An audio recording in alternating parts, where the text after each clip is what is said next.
미가서 5장 1절부터 4절까지 짧기 때문에 같이 읽겠습니다. 미가서 5장 1절부터 4절까지 같이 읽겠습니다. 딸 군대여, 너는 때를 모을지어다. 그들이 우리를 에워쌌으니 막대기로 이스라엘 재판자의 뺨을 치리로다. 베들레헴 에브라다야, 너는 유다족 속 중에 작을지라도 이스라엘 다스릴 자가 네게서 내게로 나올 것이라. 그의 근본은 상고에 영혼에 있느니라. 그러므로 여인이 해산하기 같이 그들을 붙어 주시겠고, 그 후에는 그의 형제 가운데 남은 자가 이스라엘 자손에게로 돌아오리니 그가 여호와의 능력과 그의 하나님 여호와의 이름의 위엄을 의지하고 서서 목축하니 그들이 거주할 것이라. 이제 그가 창대하여 땅까지 미치리라. 아멘. 우리 김원근 씨, 예, 반갑습니다.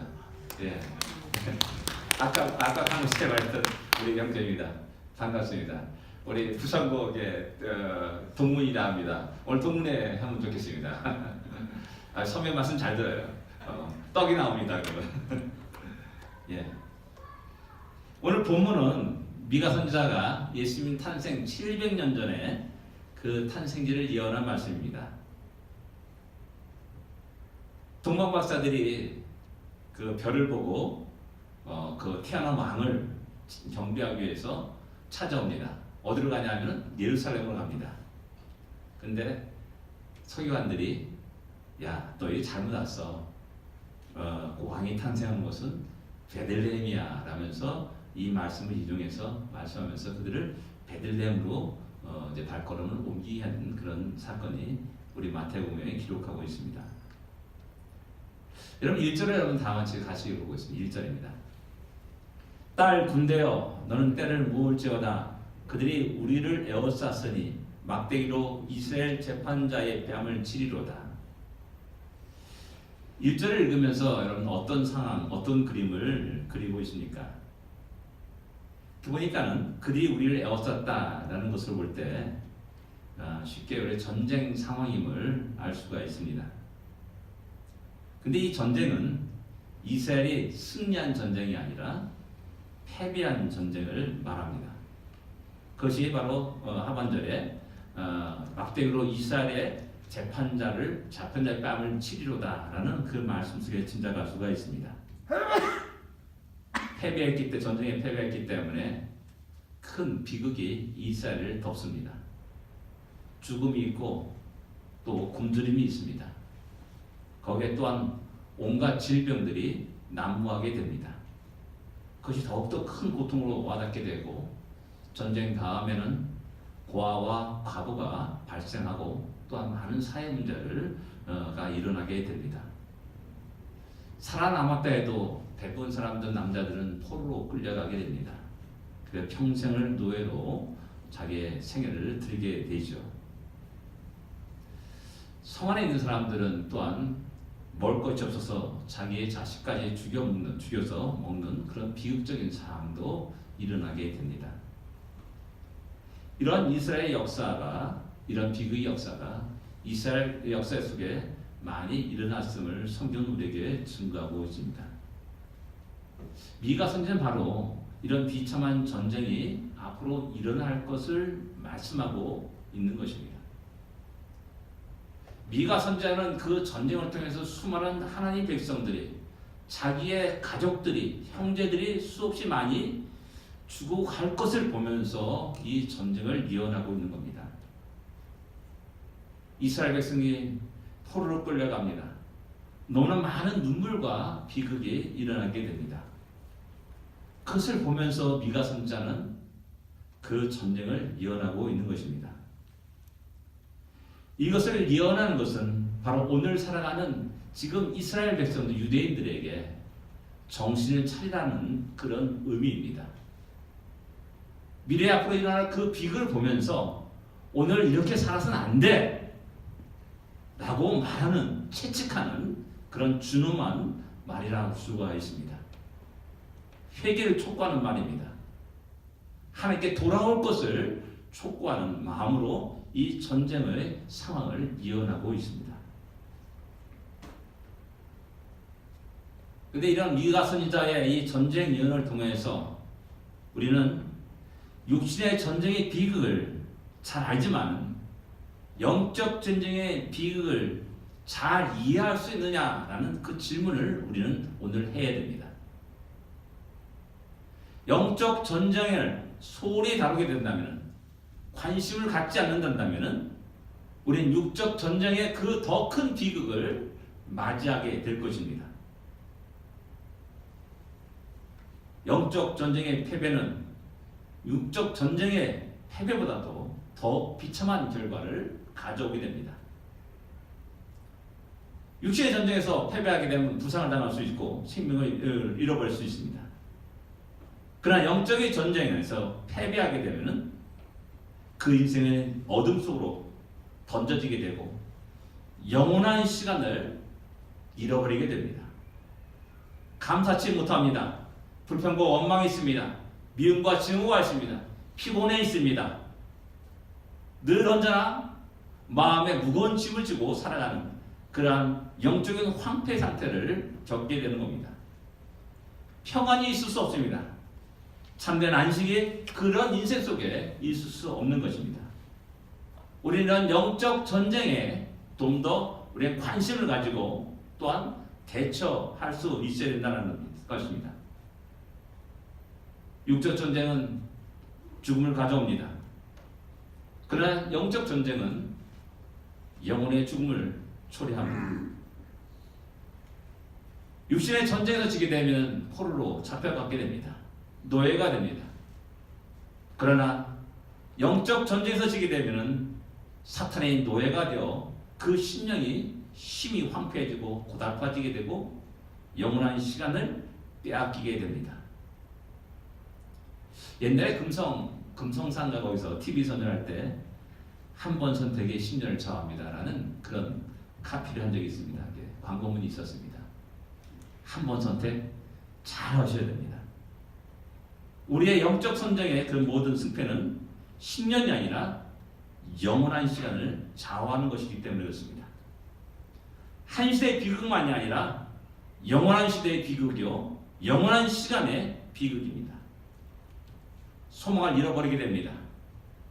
미가 선지자의 이 전쟁 예언을 통해서 우리는 영적 전쟁의 심각성을 깨달아야 됩니다. 주님 오시는 그날을 기념한 이 대림절 기간 동안에 우리는 그 영적 전쟁의 심각성을 우리는 깨달아야 됩니다. 우리는 영적 전쟁에 준비가 잘 되어 있으니까, 잘 무장되었으니까, 잘 훈련되었으니까 일당백에 기백으로 나가서 사탄의 기계를 물리치고 승리할 수 있냐라는 것입니다. 요즘 한국에서 전시 작전권 회수를 조기에 이루겠다라는 그런 뉴스가 떴습니다. 그래서 전문가가 말합니다. 과연 우리가 전시 작전권을 회수할 정도로 잘 준비되었는가, 그만한 능력이 있는가, 그런 것을 보면서 미군의 훈련 장면과 한국의 훈련 장면을 이제 비교해 보면서 얘기하는 것을 봤습니다. 탱크가 운전할 때 미군 탱크는 그 운전자가 안 보입니다. 근데 한국 탱크가 지나갈 때는 그 운전자가 고개를 딱 내밀고 운전하는 그 장면이 나왔습니다. 그러면서 참 머릿속은 우리 한국 군대다라고 이제 이야기를 보게 됩니다. 탱크의 운전병은 저격의 대상이 됩니다. 그리고 운전병이 죽는 순간에 탱크는 멈추게 됩니다. 그러면 탱크는 그대로 끝나는 겁니다. 그래서 미군은 언제나 훈련 시에도 항상 운전병이 들어가서 그 안에서 그 좁은 시야를 가지고 보면서 운전한다는 겁니다. 이게 다르다는 겁니다. 또 돌격 앞으로 가는데 한 군데 총은 그 보병대 총에는 탄창이 없습니다. 가짜 총을 가지고 이제 움직이는 거죠. 위장 크림도 비교하면서 손에 위장 크림 안 바른 그런 한국군의 모습과 또 이제 철무에다 이제 풀을 꽂아가지고 위장하는 그런 모습을 보면서 전혀 준비가 안 된, 기본이 안 된 한국군이 과연 전시작권을, 정작권을 회수해가지고 제대로 전쟁할 수 있는가라는 그런 이야기를 하는 분을 이렇게 들었습니다. 다시 우리는 내 자신에게 한번 질문을 던져야 됩니다. 이 영적 전쟁 앞에서 우리는 잘 준비되었는가?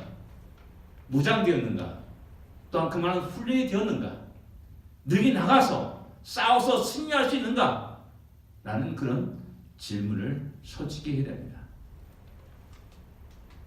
전혀 관심 없이 그냥 오늘이 좋고 내일이 좋고 그냥 노래가 좋고 그러면서 우리의 시간들을 그렇게 버리고 있지는 않은가? 한번 또 생각해 볼 필요가 있다는 사실입니다. 전쟁은 비참한 겁니다. 그러나 영적인 전쟁에서 패배는 더욱 비참한 것입니다. 여러분, 두 번째 2절을 한번 다시 읽어보겠습니다. 2절입니다. 같이 읽겠습니다. 베들레헴 에브라다야, 너는 유다 족속 중에 작을지라도 이스라엘 다스릴 자가 네게서 네게로 나올 것이라. 그는 근본은 창고에 영혼에 있느니라. 아멘. 1절에서 미가 선지자는 전쟁의 수치와 패배를 이야기한다면 2절에 쓴 큰 소망과 위로의 말씀을 전합니다. 그것은 바로 위대한 왕의 출현을 이야기하는 겁니다. 그들의 잘못된 역사를 바꾸어 놓을 왕의 출현을 말씀합니다. 절망에서 희망으로 바꾸어 놓을 그 위대한 왕의 출현을 이야기합니다. 패배의 치욕을 깨끗하게 씻을 수 있는 승리의 기쁨으로 바꿔놓을 수 있는 그 위대한 왕의 출현을 말합니다. 그 왕은 베들레헴 에브라다에서 탄생할 것을 미가 선지자는 말씀합니다. 이 베들레헴이라면 내가 참 잊지 못할 그런 하나의 기억이 있습니다. 추억이 있습니다. 중학교 1학년 때인가요? 세계사를 배우는데 그 시험이 나왔습니다. 예수가 탄생한 곳이 어디인가? 그 시험이 나왔어요. 우리 매일 아침마다 시험 봤는데, 그래서 저는 비록 성경 지식은 없지만은 주일학교 다녔던 기억이 있어가지고 베들레헴 딱 썼습니다. 근데 틀린 겁니다. 그 세계사 선생님이 요구한 답은 예루살렘이었습니다. 아직도 그게 있지 않아요. 분명히 예수님은 베들레헴에 태어났는데 예루살렘이라는 겁니다. 이 베들레헴은 떡집이라는 그런 의미를 갖고 있는 겁니다. 에브라다는 열매가 풍성하다라는 의미를 갖고 있는 단어입니다. 에브라임과 같은 의미입니다. 에브라임도 창성하다는 의미를 갖고 있지 않습니까? 같은 말입니다. 이름이 거창한데 실제 보게 되면은 별 볼이 없으면은 사람들은 비웃게 됩니다. 근데 보니까는 미가 선지자 자신도 예언하기를 유다 족속 중에 작을지라도 이렇게 그 베들레헴을 이야기합니다.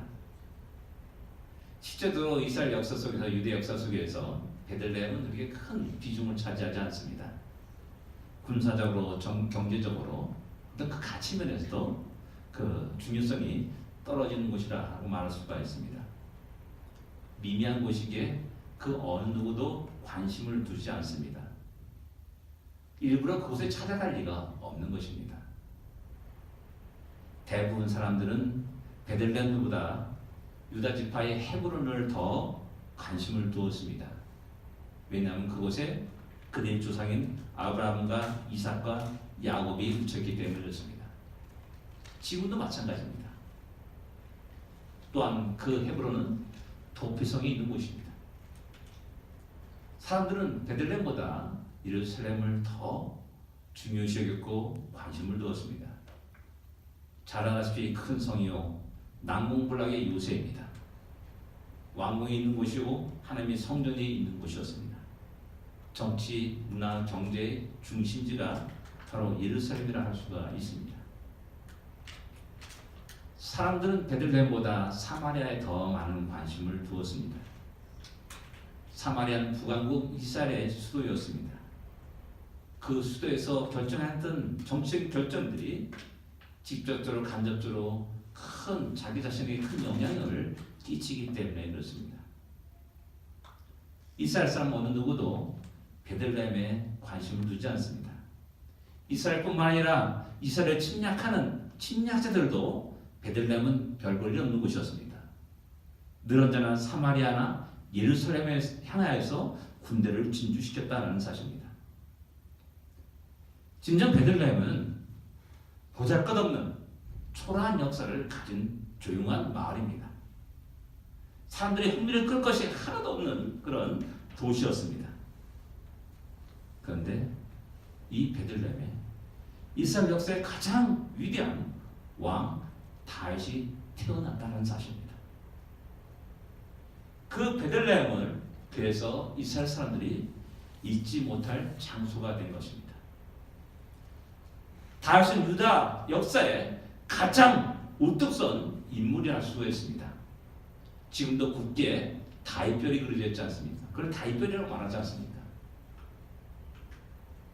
그에 따라서 그의 탄생인 베들레헴도 그들의 역사 속에 우뚝 서게 된 것입니다. 사람들은 관심을 두지 않았지만 에브라다, 즉 열매가 풍성한 곳이라는 이름 그대로 이스라엘 역사에 가장 큰 열매를 맺은 곳이 베들레헴입니다. 그 어떤 열매와 비교할 수 없습니다.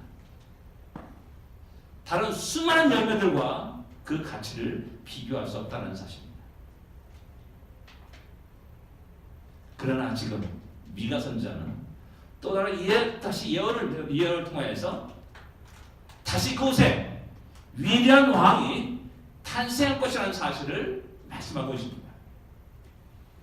베들레헴 에브라다야, 너는 유다 역사에 작을지라도 이스라엘 다스릴 다윗이 내게로 나왔듯이 또다시 위대한 왕이 너에게 탄생할 것이라는 사실을 말씀하고 있는 겁니다. 그 다윗 왕이 이스라엘 역사를 새롭게 변화시켰듯이 위대하게 했듯이 새로운 왕이 이스라엘 역사를 새롭게 이끌어 가실 것이라는 사실을 말씀하고 있는 겁니다. 참으로 위대한 열매를 맺었습니다. 가장 큰 열매를 맺었습니다. 그러나 앞으로는 세계 역사 속에 가장 큰 열매를 맺을 것이라는 사실을 말씀하고 있는 겁니다. 사람들은 로마에 관심을 두었습니다. 아테네에 관심을 두었습니다. 그 당시 바벨론에 관심을 두었습니다. 알렉산드리아라든지 에베소라든지 고린도라든지 다메섹이라든지 안디옥에 관심을 두었고 그 도시들을 사랑했습니다. 크고 위대하고 화려한 곳을 또한 추구하면서 살았습니다.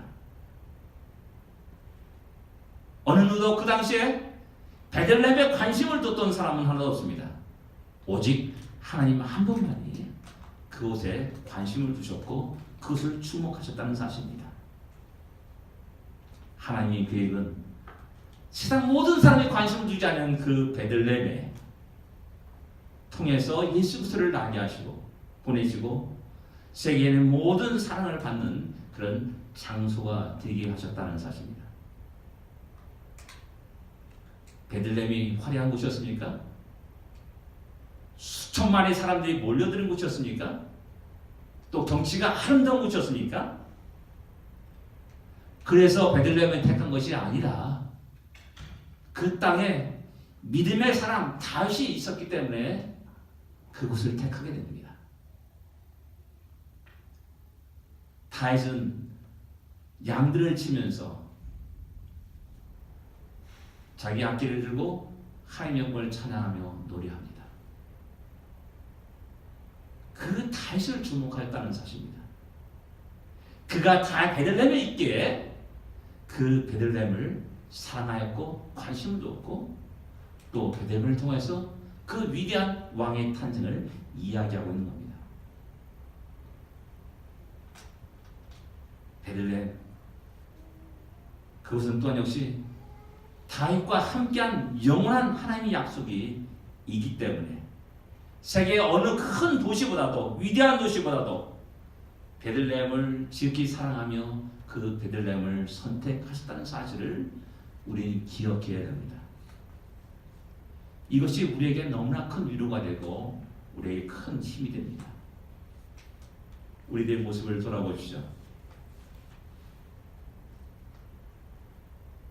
잘난 사람 있습니까? 또 큰 영향력을 끼치는 사람 있습니까? 제 자신도 별 볼일 없는 작은 교회 목사일 뿐입니다. 이렇게 생각하면 끝없이 우리 자신 스스로가 비참하게 됩니다. 그러나 우리에게는 복음이 있습니다. 우리에게 말씀이 있습니다. 우리에게는 하나님의 약속이 있습니다. 우리 모두에게는 예수 그리스도가 있습니다. 지금까지 우리의 모든 삶을 인도하시는 분은 하나님의 성령이셨습니다. 그렇기 때문에 하나님은 우리를 향한 당신의 눈총을 포기하지 않습니다. 우리를 향한 계획을 포기하지 않습니다. 세상의 그 어떤 사람보다, 어떤 위대한 인물보다, 대통령보다 우리를 통하여서 당시의 크고 놀라운 일, 거룩한 일들을 이루어 가시기를 원하신다는 사실입니다. 저는 아시아 일곱 개 가운데서 빌라델피아 교회를 참 좋아합니다. 빌라델피아 교회를 향해서 말씀하시기를 계시록 3장 8절에 이렇게 말합니다. 내가 적은 능력을 가지고도 내 말을 지키며 내 이름을 배반치 아니하도다. 이 말이 늘 제 마음속에 새겨져 있습니다. 세상 사람이 볼 때는 뭐 아름다운 미인도 없고 또 위대한 인물도 없고 장관도 없고 또 그런 기업 있는 사람도 없습니다. 재벌도 없습니다. 그러나 우리가 가지고 있는 것, 그 누구도 갖지 못한 것, 가장 큰 보배를 우리가 가지고 있다는 그 사실 앞에서 하나님 끝없이 우리를 통해서 일하시고 우리를 통해서 하나님의 그 거룩한 뜻이 이루어져 간다는 사실을 다시 한번 우리는 기억해야 되고 또한 그것에 또한 감사할 수 있고 자부심과 긍지를 가지고 살아갈 필요가 있다는 사실입니다. 하나님은 우리를 역사 속에 우뚝 서게 하실 것입니다. 우리 시온 장로교가 그렇게 하나님의 크고 놀라운 뜻을 이뤄가는 교회로 우뚝 서게 될 것입니다. 위대한 하나님의 크고 거룩한 일들, 그런 일들이 하나하나 우리 한 영혼을 통해서, 우리 가정을 통해서, 우리 시온 장로교를 통해서 이루어 가실 것이라는 사실입니다. 또 우리가 중요시 여겨야 될 것이 하나 있습니다.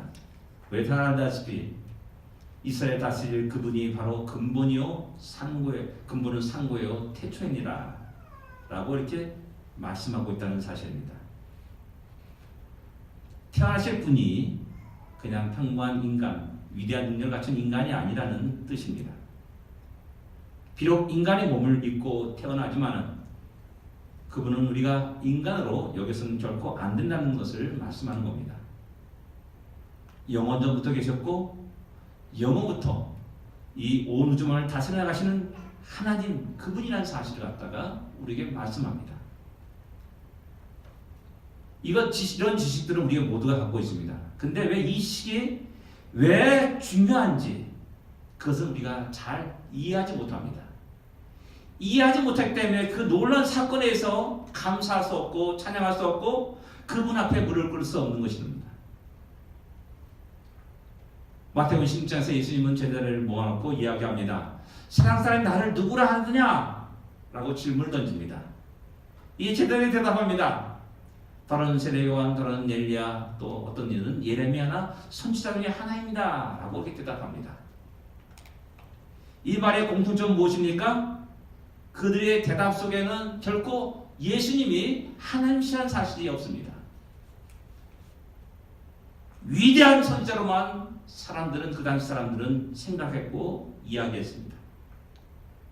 자기보다는 좀 경건한 사람, 자기보다 좀 더 능력 있는 사람, 자기보다 더 하나님께 열심히 있는 그 누구이로 예수님을 대했고 생각했고 말했다는 사실입니다.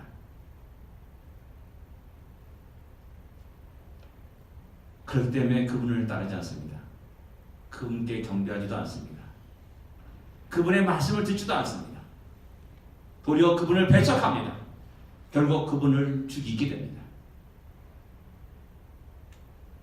근데 미가서 5장 2절 보니까는 그의 근본은 상고의 영혼에 이르느니라 라고 말씀하면서 그분이 평범한 인간이 아니라 전능하신 하나님의 사실을 갖다가 분명히 이야기하고 있다는 사실입니다.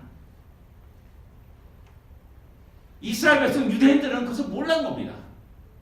그래서 자기가 찾아오지 그 메시아를 함부로 대한 겁니다. 있어도 그만 없어도 그만이라는 그런 존재로 되었습니다. 그분의 권위 앞에 무릎 꿇지도 않고 경배하지도 않습니다. 가끔가다 TV를 보다 보면은 유명한 연예인들이 주위에 구름대처럼 모여다니는 수많은 학생들이라든지 사람들을 보게 됩니다. 그게 막 깨끗 소리 지르면서 뭐 소리 지르고 뭐 춤추고 막 그냥 발광을 하죠. 그리고 어떻게든지 사인 하나 받으려고, 어떻게든 그 사람과 함께 사진 한 장 찍으려고 난리칩니다.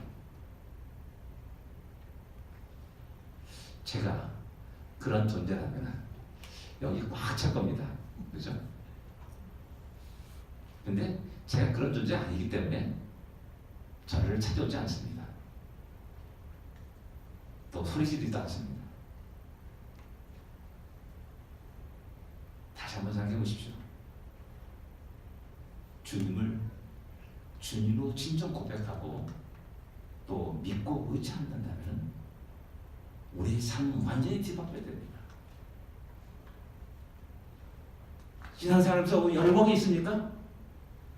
신앙생활에서 목소리 높여 찬양하는 그런 힘이 있습니까?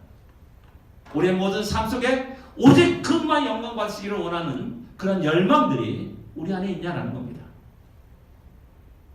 어쩌면 예수님이 탄생했을 때 그 당시에 유대인들처럼 그냥 우리 말로 주님 주님 말합니다. 그러나 그렇처럼 똑같이 위대한 사람, 선지자 뭐 그렇게 생각하면서 생활하고 있지는 않는가라는 그 생각을 하게 되는 겁니다. 그분은 영원전부터 계신 나의 주인, 나의 하나님이라는 사실을 우리 분명히 고백할 수 있어야 되고, 그 고백 안에서 우리의 삶의 모든 근본이 결정되어야 되는 겁니다. 그분이 나의 주인, 나의 하나님이란다면 그분이 내 안에서 나를 지배하고 나를 다스리고 나를 이끌어 가실 수 있어야 된다는 겁니다. 근데 우리의 모든 삶은 내가 주인이 되어서 내가 결정하고 내가 선택하고 내 길을 걸어가고 있지 않습니까? 진정 성탄절 계절에 우리는 이 사실을 다시 새롭게 해야 됩니다. 그분이 나의 주님이요 나의 하나님이시란다면 그분 앞에 우리의 모든 삶의 태도는 바뀌어야 됩니다.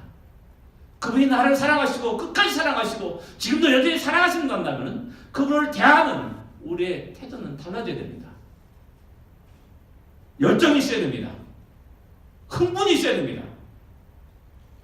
아름다움과 기쁨과 즐거움이 우리 안에 넘쳐야 됩니다.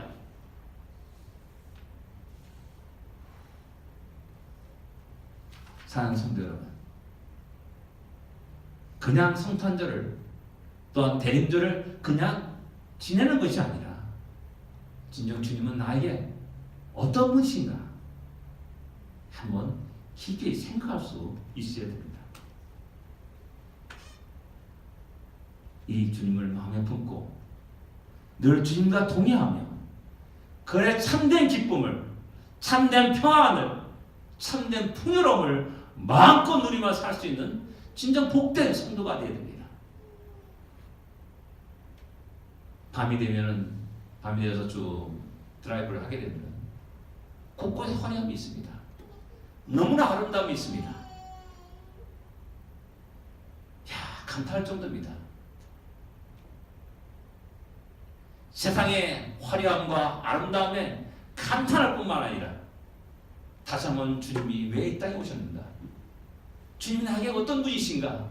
주님 나를 어떻게 그렇게 사랑하셨는가? 를 한번 깊이 생각하시는 우리가 되어야 됩니다. 그 속에서 진정한 기쁨과 즐거움이 평안이 넘치신 우리가 되어야 됩니다. 보잘것없는 베들레헴이 세계 모든 사람들이 주목하는 그런 장소가 되었듯이 예수를 품고 살아가는 우리 모두가 그러하기를 원합니다. 모든 사람들이 너 안에 있는 소망을 물을 수 있어야 되고 그 소망에 대해서 우리는 다 함께 기쁨으로 즐거움으로 전할 수 있어야 되고 또한 어떤 위협과 어떤 고난이 닥친다 할지라도 예수 그리스도 그분을 증거하는 우리가 되될 줄 압니다. 하나님 그렇게 우리를 통해서 그 생명의 복음이 증거되기를 원하고 또한 수많은 사람들이 주 앞에 돌아오기를 원하십니다.